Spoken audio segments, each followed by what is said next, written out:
Welcome back to Acing AP Biology. In this video, we will be introducing the process of DNA replication. To start, I am going to briefly review DNA structure and function. For in-detail discussion of DNA structure, check out my macromolecules video in Unit 3. DNA is a nucleic acid, one of the 4 macromolecules, and serves as genetic material. It codes for proteins.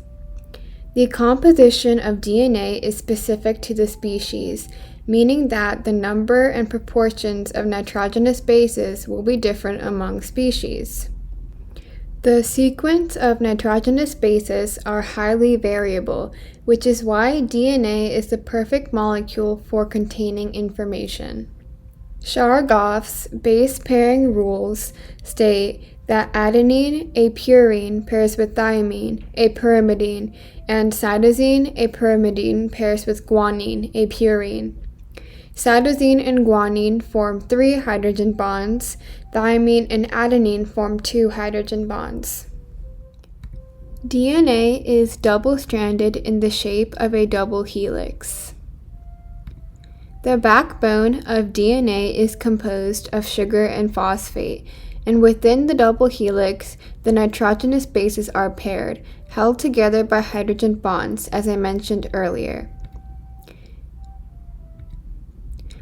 The 2 strands are anti-parallel, meaning that they go in opposite directions.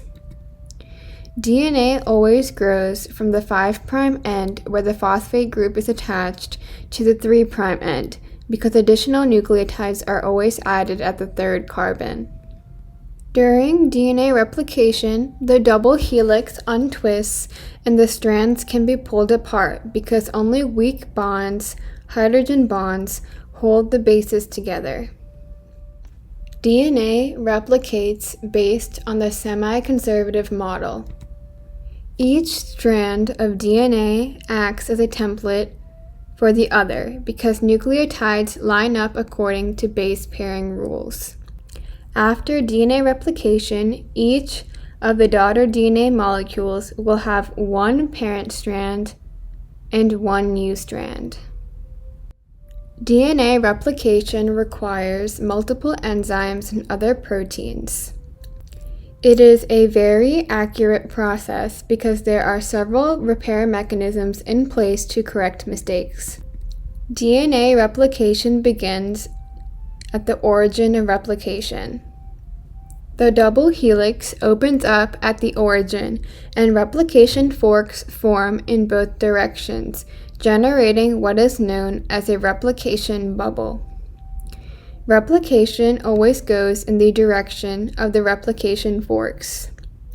In eukaryotes, there are thousands of origins of replication on the strand, and all the bubbles eventually come together to create 2 continuous DNA molecules.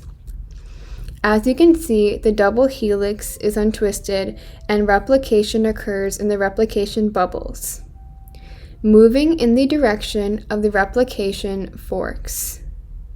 Eventually, all the bubbles merge to create continuous strands. DNA elongation is catalyzed by DNA polymerase, an enzyme in charge of producing the new DNA strand. DNA polymerase links new nucleotides to the strand in the 5' to 3' direction because nucleotides can only be added to the 3' end, as I mentioned before.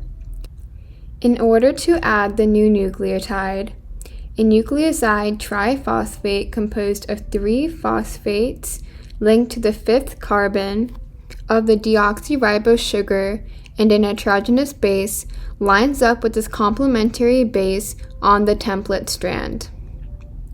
The hydrolysis of 2 phosphate groups off the nucleoside triphosphate provides the energy to produce the new DNA segment.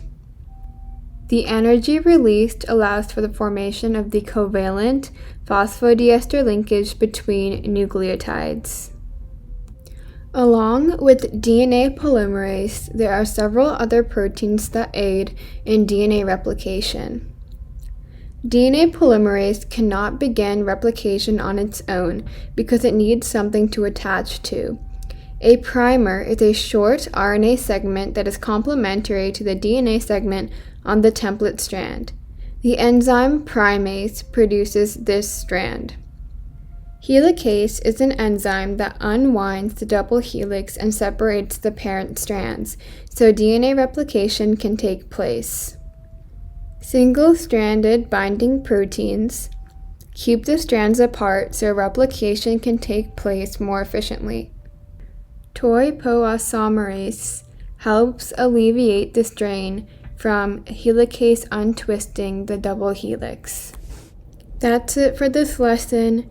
In the next video, we will go over the actual process of DNA replication in detail.